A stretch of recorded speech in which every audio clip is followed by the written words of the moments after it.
অনেকে কমেন্ট করতেছে মেসি ঘটক আমাদের বিয়ের। So yeah one kind of সেই ঘটক আমাদের বিয়ের। আমার বিয়ে হইতো না ও যদি মেসি ফ্যান না হইতো। ওরে বাবা, ব্যাকগ্রাউন্ড মিউজিক ছিল মেসি মেসি মেসি।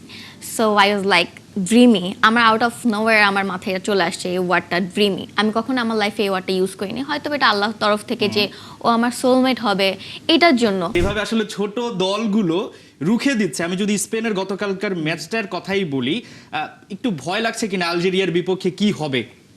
সামান্য তো ভয় লাগছে। মেসির আসলে খেলা কবে থেকে দেখা শুরু করলেন? আমি আসলে ফুটবল খেলা মোটামুটি বোঝা শুরু করি 2010 সাল থেকে। প্রথম মেসিকে সামনাসামনি দেখা হয় 2022 সালে। তো ব্রাজিলের ফ্যানরা আসলে ভালো, খারাপ কিছু না। ওই র্যালিতে সবাই ওকে ভাবি ভাবি জাতির ভাবি বলে সম্বোধন করছে, কারণ আমরা দুজনেই মেসি ফ্যান। আর্জেন্টিনা শুধু একটি ফুটবল দল নয়, কোটি ভক্তের কাছে এটি ভালোবাসা, আবেগ আর স্বপ্নের নাম। সেই ভালোবাসা কখনো ছড়িয়ে পড়ে বাড়ির দেয়ালে, কখনো পতাকায়, কখনো বা জীবনের গুরুত্বপূর্ণ সিদ্ধান্ত, বিয়েতেও। অথচ হাজার মাইল দূরের দেশটিতে হয়তো কখনো যাওয়া হয়নি, কিন্তু ফুটবল প্রেম, লিওনেল মেসির প্রতি ভালোবাসা সব হিসাব নিকাশ বদলে দিয়েছে। এখন লাল সবুজ যেন বিশ্ব চ্যাম্পিয়নদের অলিখিত সেকেন্ড হোম হিসেবে বনে গেছে। দর্শক, ঠিক আগামীকাল আর্জেন্টিনা বিশ্ব চ্যাম্পিয়নরা তাদের প্রথম ম্যাচ খেলবে বিশ্বকাপে। তার আগে আমরা আলোচনা করতে চাই, আমাদের সঙ্গে ৭১ স্টুডিওতে আছেন খন্দকার ফাহিম ও আফরিন সন্না দম্পতি। আমরা তাদেরকে স্বাগত জানাই। আপনাদের স্বাগত জানাচ্ছি ৭১ খেলাযোগে, সেই সঙ্গে শুভ সকাল। কেমন আছেন?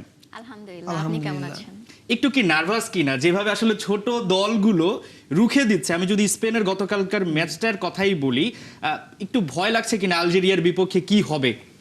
সামান্য তো ভয় লাগছে। আজকে একটা প্রেস কনফারেন্স আমাদের কোচ স্ক্যালোনি বলে যে আলজেরিয়া অনেকটা মরক্কোর মতো ওরা খেলে, তো উনি একটু আন্ডার এস্টিমেট করতে যাচ্ছে না দলটাকে।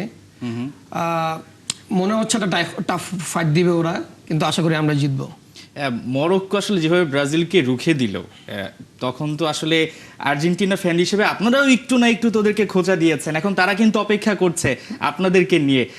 আপনি আসলে কিভাবে প্রস্তুতি নিচ্ছেন সেইগুলো সামলানোর জন্য? নিশ্চয়ই অনেক কনফিডেন্সটা আছে যে আর্জেন্টিনা ভালো কিছু করবে। হ্যাঁ, আমি প্রত্যাশা রাখি যে আর্জেন্টিনা ভালো কিছু করবে, কিন্তু আলজেরিয়ার যদি কথা বলি, ওরা বিগত 29টা ম্যাচ মনে হয় হারেনি আমি যতটুকু জানি। সো একটু টাফ তো হবেই, বাট আমরা ফাইট করার জন্য প্রস্তুত। আমরা একটু অন্য প্রসঙ্গে যেতে চাই। আমরা একটু আগে একটা প্রতিবেদন দেখলাম যে একটা দলের প্রতি কি পরিমাণে ভালোবাসা থাকলে তার বিয়ের সিদ্ধান্ত এখানে জড়িয়ে আছে। আপনারা কাপল এবং আপনাদের অনেক জার্নি রয়েছে, এটা নিয়ে আপনার কাছে একটু জানতে চাই, সর্বপ্রথম কবে আসলে খন্দকার ফাহিম, তিনি যে আর্জেন্টিনা একজন তুখোর ফ্যান, পাগলাটে ফ্যান, সেটা বিয়ের আগে তো নিশ্চয়ই জানতে পারেন। একটু আপনাদের গল্পটা জানতে চাই, বিয়ের এবং এই আর্জেন্টিনার যে রোমান্স, এটা নিয়ে। আচ্ছা, গল্পটা কি আমি বলবো? তুমি বলো। আচ্ছা, ও একটা স্টোরি দিয়েছিল ইনস্টাগ্রামে, সেটা হচ্ছে একটা আর্জেন্টিনা থিম ওয়েডিং ছিল। সো অনেক সুন্দর ছিল, ওদের ওয়েডিংগুলো নর্মালি অনেক সুন্দর হয়। সো ব্যাকগ্রাউন্ড মিউজিক ছিল Messi Messi Messi. So I was like dreamy. আমার আউট অফ নোওয়্যার আমার মাথায় চলে আসছে এই ওয়ার্ডটা ড্রিমি। আমি কখনো আমার লাইফে এই ওয়ার্ডটা ইউজ করিনি, হয়তো এটা আল্লাহর তরফ থেকে যে ও আমার সোলমেট হবে এটার জন্য। সো আমার মাথায় সাডেনলি আসছে যে ড্রিমি। সো আই টেক্সট হিম যে ড্রিমি। সে লেখছে একদম একদম যে হ্যাঁ ড্রিমি। তারপর উইন্টার ছিল। সো এরপর সে একটা ওর নানুর বাড়িতে গিয়েছিল। সো এখানে উইন্টারের ব্যাকগ্রাউন্ডে সে একটা ছবি দিয়েছিল, আবার স্টোরি দিয়েছিল। সো আমি লিখছিলাম যে শীতকাল এইসব। তো এখান থেকে কথা শুরু, এখান থেকে আমাদের ফ্রেন্ডশিপ, তারপর আমাদের বিয়ে। এই ভাই, আপনার কাছে একটু জানতে চাই এই ব্যাপারটা কেমন লাগছে যে দুজনেই আসলে আর্জেন্টিনার ফ্যান এবং ব্যাপারটা জমে ক্ষীর হয়ে গেছে? কারণ আমরা দেখি সাধারণত ফ্যামিলির কেউ না কেউ হয়তো বা ভিন্ন দুইটা দল থাকে। এইটা তো আপনাদের অন্য একটা প্রতিপক্ষকে ঘায়েল করার জন্য বা তর্কে জড়ানোর জন্য একটু প্লাস পয়েন্ট আপনার জন্য বিশেষ করে। জি জি, অবশ্যই। আমি মনে করি যে আমার বিয়ে হইতো না ও যদি মেসি ফ্যান না হইতো। ওরে বাবা, কারণ আমি এই তর্ক এসবে আমি জড়াইতে চাই না দাম্পত্য জীবনে। আমি চাই জিনিসটা স্মুথ যাক, কারণ আমার অনেক ফ্রেন্ডশিপও নষ্ট হয়েছে মেসি রোনালদো এই ডিবেটটা নিয়ে, ব্রাজিল আর্জেন্টিনা ডিবেটটা নিয়ে। তো আমি চাই না বিবাহের মধ্যে এই ঝামেলা হোক, যে সম্পর্ক নষ্ট হয়ে যাক মেসি রোনালদো তর্ক নিয়ে। এই কারণে আমি বিয়ে করেছি মেসি ফ্যানকে। মানে আগে শর্ত ছিল যে বিয়ে যাকে করবো সে মেসির ফ্যান এমন হতে কোনো হবে? শর্ত ছিল না, আমাদের কমিউনিকেশন আগাইছে একটা কারণে, এই কারণে মেসি ফ্যান। এছাড়া এই কমিউনিকেশন ওই শুরুতেই স্টপ হয়ে যেত। আপনার সোশ্যাল মিডিয়া একেবারে শুরুতে একটা বায়ো দেখা যায় আপনি আসলে মেসির ফ্যান। মেসির আসলে খেলা কবে থেকে দেখা শুরু করলেন এবং কি কি আসলে বিশেষ মুহূর্ত আছে আপনার জীবনে মেসিকে নিয়ে? আমি আসলে ফুটবল খেলা মোটামুটি বোঝা শুরু করি 2010 সাল থেকে। তখন থেকে আমি আর্জেন্টিনার ফ্যান, মেসির পাগলা ভক্ত। তো আমার প্রথম মেসিকে সামনাসামনি দেখা হয় 2022 সালে, এটা সংযুক্ত আরব আমিরাতের আবুধাবিতে।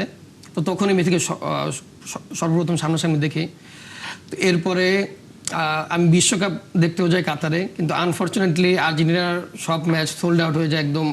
আমি যতদূর শুনছি ফার্স্ট কয়েক উইকে সোল্ড আউট হয়ে যায়, তো আমি দেখতে পারি নাই। তো আমি ব্রাজিলের খেলা দেখছি একটা, আর্জেন্টিনা জার্সি পরে ওখানে। তো ওই ব্যাপারটা কেমন ছিল? আপনি রোশানলে পড়েননি? না না, ওইখানে কোনো ব্রাজিল ফ্যানরা আমাকে কোনো টন করে না, কিছু নাই। উল্টো ওরা সাহস ছিল খুব। না, সাহসের ব্যাপারটা না, ওরা আসলে আমাকে মানে বাজে কোনো কথা বলে নাই। উল্টো ওরা ছবি তুলেছে, মানে এমন কোনো বাজে কথা বলে না বা বাজে ব্যবহার করে না আমার সাথে। তো ব্রাজিলের ফ্যানরা আসলে ভালো, খারাপ কিছু না। আমি যদি বলি, আপনি তো ধরেন মেসির পাগলা ফ্যান, জি। সঙ্গে পেলেন আরো একজনকে। জি। তো মানে আমরা বলি না সামাজিক মাধ্যমে যে এক পাগল ছিলাম এখন আরেকজনকে পাগল বানায় ফেলছে, এই পাগলামিটা আসলে কিভাবে এনজয় করেন দুইজন? আমি অনেক এনজয় করি, কারণ ফাহিম আর আমি দুজনেই আসলে, যদি আর্জেন্টিনা না থাকতো, মেসি না থাকতো, হয়তো বা কখনো আমাদের বিয়ে হইতো না। বাট আমি বিশ্বাস করি উপর আল্লাহ আছে এটার ভিতর, আর উনি হয়তো ওইভাবেই প্ল্যান করে রাখছিল যে মেসি থাকবে আমাদের। অনেকে কমেন্ট করতেছে মেসি ঘটক আমাদের বিয়ের, সো ওয়ান কাইন্ড অফ সেই ঘটক আমাদের বিয়ের। বাট হ্যাঁ, আমাদের বিয়ের মেন জিনিস হচ্ছে জার্সি। আমি যদি বলি, ওর থেকে আমি জার্সিও চাইছি টেক্সট দিয়ে, যে তুমি কি আমাকে একটা আর্জেন্টিনার জার্সি দিবা, আমি একটা জার্সি দিবা, শুধু লিখছে, আর্জেন্টিনা বলি নেই। সে আমাকে লিখতেছে তুমি কি আর্জেন্টিনা নাকি ব্রাজিল। তারপর আমি বলছি আমি তো কি ব্রাজিল হলে কি দিবা না। সে কিন্তু জানে, সে আমার প্রোফাইল ঘাটছে, আমি ওরটা ঘাটছি। পরে সে বলতেছে না না অবশ্যই দিব, তোমার অ্যাড্রেসটা পাঠাও। পরে আমি পাঠাইছি, সে আমাকে পাঠাইছে। তারপর আর কি কথা আরো আগাইছে যে না, ফাইনাল সে আমাকে পাঠাইছে।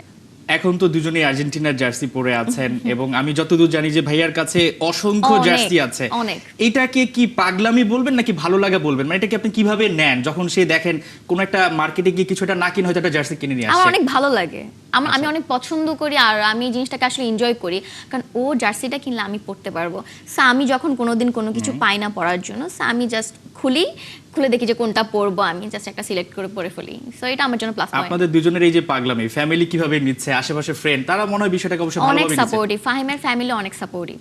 ভাইয়ের কাছে যদি একটু আসতে চাই, এই বিষয়টাকে কিভাবে নেয়? এই যে ধরেন আর্জেন্টিনার একটা ম্যাচ হলে আপনারা চলে যাচ্ছেন, এর আগে শুক্রবার দেখলাম একটা র্যালি করেছেন, সেখানে গেলেন, একটা উৎসব তো নিশ্চয়ই হয় যখন দুজন একসাথে যান যে কোনো একটা জায়গায়। জি জি, ওই র্যালিতে সবাই ওকে ভাবি ভাবি, জাতির ভাবি বলে সম্বোধন করছে, কারণ আমরা দুজনেই মেসি ফ্যান। এরপরে আমার ফ্যামিলি মেম্বারও আসছিল ওই র্যালিতে, সবাই এনজয় করে এটা। আমার শাশুড়ি আসছিল, আমার ননদ আসছিল, আমার যা আসছিল, সবাই ফুল ফ্যামিলি ছিলাম। তো আপনি আর্জেন্টিনায় তো আছেনই, পাশাপাশি যদি বলি আপনার ফ্যামিলি মেম্বার, জি। তাদেরকেও কি এই দলে নিয়ে আসার জন্য ট্রাই করছেন? আমার দলে আসলে আমার বাবা মারা গেছে, it's been 6 or 7 years. So আমার বাবা আর্জেন্টিনা ফ্যান ছিল, সো আমি ওনার পাত্তায় আসলে ফলো করতেছি। আমার ভাইয়া আর আমার আম্মু ব্রাজিল সাপোর্টার। সো একটু যেতে চাই 2022 বিশ্বকাপে, যে 36 বছর পর বিশ্বকাপটা জিতলো, ওই মুহূর্তটা আসলে কেমন ছিল? এটা কি একটু কল্পনা করতে পারেন কিনা? এখন করলে কেমন লাগে? এবং মেসির হয়তো বা এটা শেষ বিশ্বকাপ, দুটো প্রশ্ন একসাথে করলাম, ওইটা ভাবলে কেমন লাগে এবং মেসি যখন খেলাটা ছেড়ে দিবে এটা ভাবতে পারেন কিনা? 2022 সালের ম্যাচের হাইলাইটগুলো যদি এখনো দেখি, এখনো মনে হয় যে ম্যাচটা ফাইনাল ম্যাচ হেরে যাচ্ছে আর্জেন্টিনা। তো এখন ওই ফিলিংটা এখন আমাদের মধ্যে আছে। এবারে ওয়ার্ল্ড কাপটা আমরা অনেকটা রিল্যাক্সড মোডে দেখছি, আগের মতো ওই নার্ভাস নিয়ে এত কাজ করতেছে না। যদিও আমাদের টিম অনেক স্ট্রং, আমরা এই ওয়ার্ল্ড কাপটা আশা করি ডিফেন্ড করতে পারবো। আর মেসির লাস্ট বিশ্বকাপ, হয়তো মেসির বিশ্বকাপ পর ইন্টারন্যাশনাল থেকে অবসর নিতে পারে, তো এটাই খারাপ লাগার দিকে এই বিশ্বকাপের। আমি চাই মেসি ফাইনাল পর্যন্ত খেলুক, কারণ মেসি যত আগে, আর্জেন্টিনা টিম যত আগে বাদ পড়ে যাবে, মেসি তত তাড়াতাড়ি অবসর নিয়ে ফেলবে। তো আপনাদের ঘটক সে আসলে ম্যাচটা ছেড়ে দিবে, একটা সময় তো দিতেই হবে, ক্লাব ফুটবল হয়তো বা ছেড়ে দিবে, এটা নিয়ে তো দুজনের মধ্যে কথা হয়। কখনো কি ড্রিম রয়েছে যে একসাথে মেসির খেলা দেখবো, বা দেখেছেন ইনশাআল্লাহ। কখনো? না, মানে লাইভ তো অবশ্যই দেখা হয়নি, বাট আসলে আমি চেয়েছিলাম যে কোনো একটা হয়তো বা ওয়ার্ল্ড কাপ একসাথে দেখার জন্য। সো এটা আসলে আমাদের হয়নি, আর ইনশাল্লাহ হয়তো বা, আমি জানি না কি বলবো, বাট আমার খারাপ লাগছে যে সে আর খেলবে না, যার জন্য আসলে এত কিছু হওয়া, আমাদের ভালোবাসার শুরু বিয়ে পর্যন্ত চলে এসেছে। সো আমি আসলে জাস্ট আমি ব্লেসড যে আমি আমার বাচ্চাদেরকে বলতে পারবো যে Messi, who is Messi. Messi এমন একটা মানুষ যে আসলেই মানে এক্সিস্ট করে ম্যাজিকের মতো। খারাপ তো আসলেই লাগে। সোশ্যাল মিডিয়াতে যখন দেখেন মেসিকে নানাভাবে ট্রল করা হয়, আর্জেন্টিনাকে নানাভাবে ট্রল করা হয়, তখন আসলে সেগুলো কিভাবে সামলান? আমি দেখি না, আমি নেগেটিভ কোনো জিনিস দেখি না, আমি জাস্ট ইগনোর করি। ব্রাজিল ফ্যানরা তো আপনাদের নিয়ে অনেক সময় অনেক বেশি খোঁচা দেয় যে আপনারা নাকি পেনাল্টি করে বিশ্বকাপ জেতেন, সামনে হয়তো বা কয়টা পেনাল্টি পাবেন সেটার নাকি হিসাব নিকাশ করছেন, এগুলো আসলে কিভাবে আপনারা সামলান? এইগুলা সামলানো তো কিছু নাই, ওরা যে এই কথাগুলো বলে ওদের কথায় কোনো লজিক নাই। কারণ ওরা প্রতিবার কোপা আমেরিকা থেকে বাদ পড়ছে পেনাল্টি মিস করে, বিশ্বকাপ থেকে বাদ পড়ছে পেনাল্টি মিস করে। তো যারা যে জিনিস পারে না ওইটা নিয়ে ওরা ঈর্ষা করে, তো ওদের ক্ষেত্রে সেম জিনিসটা হয়েছে আর কি। সবাই কিন্তু পেনাল্টি পায়, সবাই কি কাজে লাগাইতে পারে, এন্ড মেসি পারছে, এখন অন্যরা পারে না, এটা তো মেসির দোষ না, এটা ওদের ফল্ট আমি মনে করি। মানে আপনি একটা জিনিস পাচ্ছেন কিন্তু সেটা আপনি কাজে কাজে লাগাতে লাগাতে পারছেন। পারছেন না, এটা তো আপনি আপনার অপরচুনিটি নিজে হাতে নষ্ট করতেছেন। সো আগামীকাল যে ম্যাচটা রয়েছে সেটা নিয়ে কি কি পরিকল্পনা করেছেন? দুজন তো একসাথেই দেখবেন ম্যাচটা। ইনশাআল্লাহ দেখবো, আমাদের ফার্স্ট ওয়ার্ল্ড কাপ একসাথে। সো আমি অনেক এক্সাইটেড। সো আপনাদের ড্রিমটা কি আর্জেন্টিনা নিয়ে? দুজনের কাছে জানতে চাই। তুমি আগে বলো। আমার ড্রিম আর্জেন্টিনা বিশ্বকাপ জিতুক, আর আমার ড্রিম বিশ্বকাপ জেতার পরে আমি আমার মেসির সাথে দেখা হয় আর আমি মেসির সাথে একটা সেলফি তুলি, এটাই আমার ড্রিম। আর আমার ড্রিম হচ্ছে আর্জেন্টিনা জিতুক, এটাই। আর আমি চাই ফাহিমের স্বপ্নটা আসলে পূরণ হোক। ও যেই পরিমাণ মেসি ভক্ত, পাগলা ভক্ত, যেই পরিমাণ ক্রেজি মেসির জন্য, সো আমি অবশ্যই চাবো আমার হাজব্যান্ডের স্বপ্নটা আসলে যেন পূরণ হয়। সো এটার জন্য আমি অলওয়েজ প্রার্থনা করি যে যে কোনোভাবে ওর সাথে যাতে মেসির দেখা হয়ে যায়, আর কালকের ম্যাচটা যেন জিতি। আপাতত এটাই। ক্যাম্প নুতে আপনি দেখেছিলাম যে আপনি ম্যাচ দেখতে গিয়েছেন, একটা আবেগের জায়গা। এই ধরনের আর কি কি স্মৃতি রয়েছে যে আপনার যে ফুটবল নিয়ে যে পাগলামি 2009 সাল থেকে খুব সম্ভবত আপনি চেষ্টা করছিলেন, সেটা একটা সময় গিয়ে আসলে পূরণ হয়, এরকম আর কি কি রয়েছে আপনার জীবনে? আমার ছোটবেলা থেকে আমার স্বপ্ন ছিল আমি ক্যাম্প নুতে খেলা দেখব, কিন্তু বাংলাদেশ থেকে স্পেনের ভিসা করাটা একটু জটিল বিষয়। তো আমি প্ল্যান করি, আমি বর্তমানে ইউকেতে থাকছি, আমি এলএলএম শেষ করেছি, সামনে বারেটলো করব। তো আমার এই বারেটলো করার প্ল্যান এটা থেকে ছিল যে আমি ইউকে যাব, সেখান থেকে আমার ভিসা প্রসেসিংটা খুব ইজি হবে, আমি স্পেনে যেতে পারবো, ক্যাম্পে গিয়ে খেলা দেখতে পারবো। তো আমার লেখাপড়ার এই বারেটলো করার পিছনে এই স্পেনে গিয়ে ক্যাম্প নুতে খেলা দেখার একটা বড় হাত আছে। শুধু আমি বারেটলো করবো ওই ইচ্ছাটা আমি ইউকে যাই নাই, এর পিছনে আমি স্পেনে যাব, আমি ফ্রান্সে গিয়ে পিএসজির মাঠে গিয়ে খেলা দেখব, এরপর আমি ইটালি থেকে ম্যাচ দেখবো। এগুলো সব কিছু স্বপ্ন নিয়ে আমি অ্যাকচুয়ালি ইউকেতে যাই। তো আমার ফুটবল রিলেটেড আরেকটা বড় ড্রিমও বলতে পারি, অনেকে শুনে হাসতে পারে, যে আমি রোনালদোর সাথে যখন দেখা করি আল নাসেরে, তো রোনালদো, আপনি আমার থেকে যত দূরে আরো কাছে ছিল রোনালদো, যদিও অনেকবার ডাকার পর রোনালদো হালকা এক নজর আমার দিকে তাকায়, এমনি মেসি হলে হয়তো জড়ায় ধরত, রোনালদো জাস্ট তাকাইছে, কিন্তু ওইটাও আমার কাছে একটা বড় পাওনা, মেসি ফ্যান হয়েও রোনালদোর এত কাছ থেকে আমি দেখেছি। যেটা জানতে চাই আফরিন স্বর্ণা, যে দুজন তো অবশ্যই আর্জেন্টিনার ফ্যান, তারপরও হয় না একটা ম্যাচ নিয়ে দুজনের মধ্যে তর্ক হয়ে যাচ্ছে, একটু ঝগড়া বা খুনসুটি, এই ধরনের কোনো ব্যাপার ঘটে কিনা? না না, আসলে আমাদের প্রেমের পর থেকে বা বিয়ের পর থেকে আমাদের সম্পর্কটা লং ডিস্টেন্স ছিল। সো ইউকেতে, আমি বাংলাদেশে, আমাদের টাইম ম্যানেজমেন্ট এমনিতে অনেক মানে ছিল না, যে অনেক অনেক ডিফারেন্স ছিল। সো ওইসব নিয়ে যে তর্ক করবো আসলে কখনো ছিলই না, যে এখন আমার লাগবে ওকে ওর সাথে কথা বলা। সো আমি ওই মোমেন্টটা কখনো মিস করতে চাই না, যে ভালো মুহূর্ত খারাপ করার, ওইটা আমি শান্তিপ্রিয় মানুষ, ও আরও বেশি শান্তিপ্রিয় মানুষ। সো আমরা কখনোই ঝগড়া করতে চাই না, চাই যে পিসফুলি থাকতে। সো ওইসব নিয়ে কখনোই ঝগড়া করা হয়নি। খন্দকার ফাহিম, আপনার কাছে আসতে চাই, একদিকে ধরেন মেসির খেলা, আর একদিকে হচ্ছে ফোনটা পিক করতে হবে বা এই সময় সময় দিতে হবে, কোনটা বেছে নেন আসলে? অবশ্যই ফোন পিকই করবো না, মেসির খেলা দেখবো। এটাকে কিভাবে নিবেন স্বর্ণা? এরকমটা ঘটে নাকি আজকে সত্যি কথা বলে দিল? এরকমই, মেসি ওর লাইফের ফার্স্ট লাভ। সো আমি এটার সাথে আসলে নিজেকে কম্পেয়ার করে আমাকে ছোট করব না। মেসি ওর জীবনের প্রথম ভালোবাসা, সো আমি নিজেকে দ্বিতীয় হিসাবে নিলাম, এটাতে আমার কোনো প্রবলেম নেই। মানে এতে কি জীবনটা সহজ হয়ে গেছে? হ্যাঁ মানে আপনি সহজ, মনে আপনি করছেন যত তাড়াতাড়ি কোনো কিছু অ্যাকসেপ্ট করবেন তত জীবনটা আরো সহজ হবে। জটিল করার কোনো মানে নেই, জীবনটা এমনিতে অনেক ছোট। এখন পর্যন্ত দুজন যে কয়টা ম্যাচ দেখেছেন আর্জেন্টিনার, বা যদি বলি আমি লিওনেল মেসি যেখানে খেলছেন ইন্টার মায়ামি, কোনো মজার ঘটনা রয়েছে কিনা? মজার ঘটনা বলতে আমরা তো সব ম্যাচই জিতছি, ব্রাজিলকে 4টা দিয়েছিল আর্জেন্টিনা, তো ওইগুলো দেখতে তো ভালো লাগে, ব্রাজিল 4টা খাইছে। লাস্ট টাইম যে ম্যাচটা হলো, যদি মরক্কোর বিপক্ষে বলি, ওই ম্যাচটা দেখে আসলে উল্লাসটা তো অন্য লেভেলের ছিল। তখন তো সবাই মরক্কোই ছিল। মানে মনে হচ্ছে যে আসলে মরক্কো খেলে নাই, আর্জেন্টিনা খেলছে।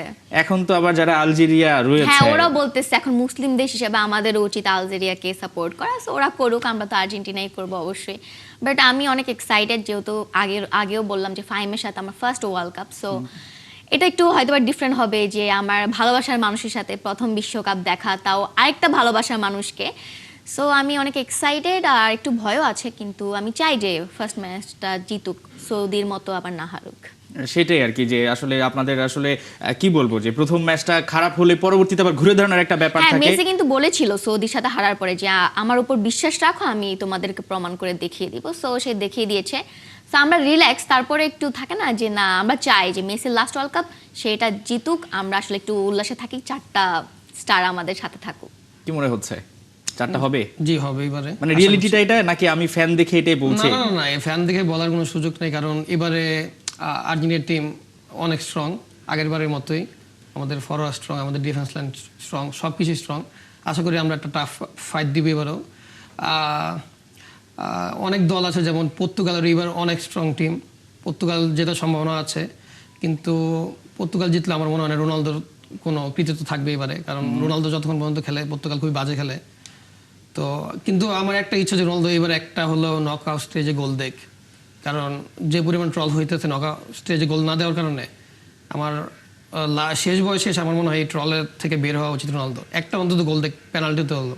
আপনি বলছিলেন যে শুরুতে আলোচনার যে ব্যাপার হচ্ছে, আপনার অনেক বন্ধু বান্ধব বা অনেকের সাথে সম্পর্ক হয়তো বা একটু নষ্ট হয়ে গেছে এই আর্জেন্টিনার সমর্থন বা তার অন্য ফ্যান, এরকম কোনো ঘটনা আছে কিনা? কি হয়েছিল আসলে?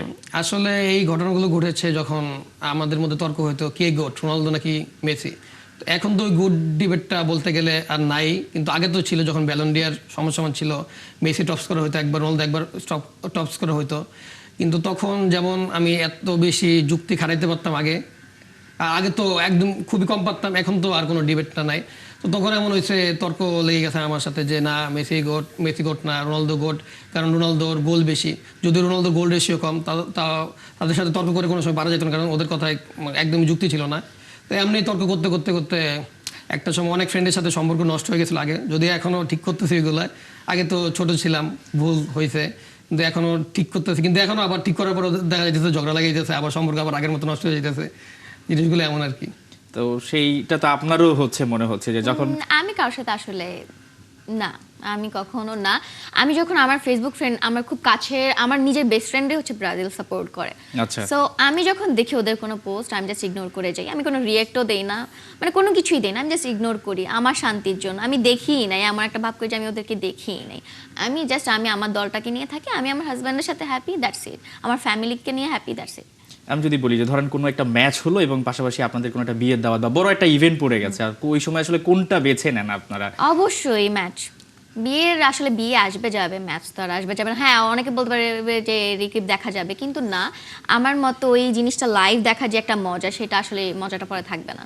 দুজনের মধ্যে এমন হয়েছে যে ম্যাচটা একদম আপনাদের হার্ট ব্রেক করে দিয়েছে, দুজনই আসলে দুজনকে সান্ত্বনা দিয়েছেন, এরকম তো নিশ্চয়ই অনেক ঘটনা আছে।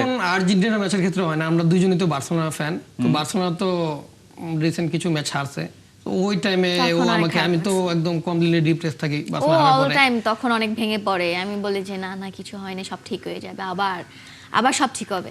তখন ও আমার থেকে বেশি খারাপ তো ওর বেশি লাগে।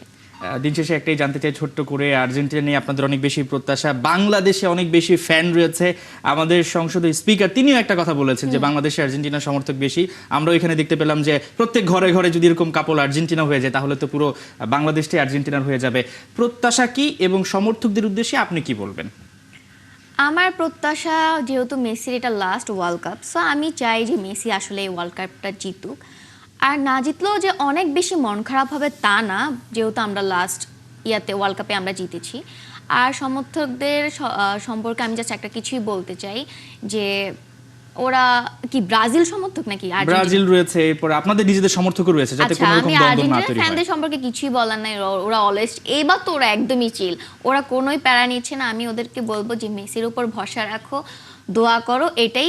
আর ব্রাজিল ফ্যানদের উদ্দেশ্যে আমি সান্ত্বনা দিবেন? হ্যাঁ, ব্রাজিল ফ্যানদের উদ্দেশ্যে এটাই বলতে চাই যে টক্সিসিটি আসলে আমি চাই না।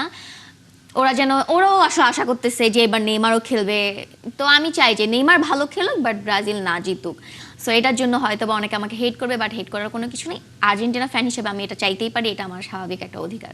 ফাহিম, আপনার কাছে আসতে চাই। যে আপনি যেটা বললেন, আর্জেন্টিনাতে বাংলাদেশের সমর্থক সংখ্যা অনেক বেশি।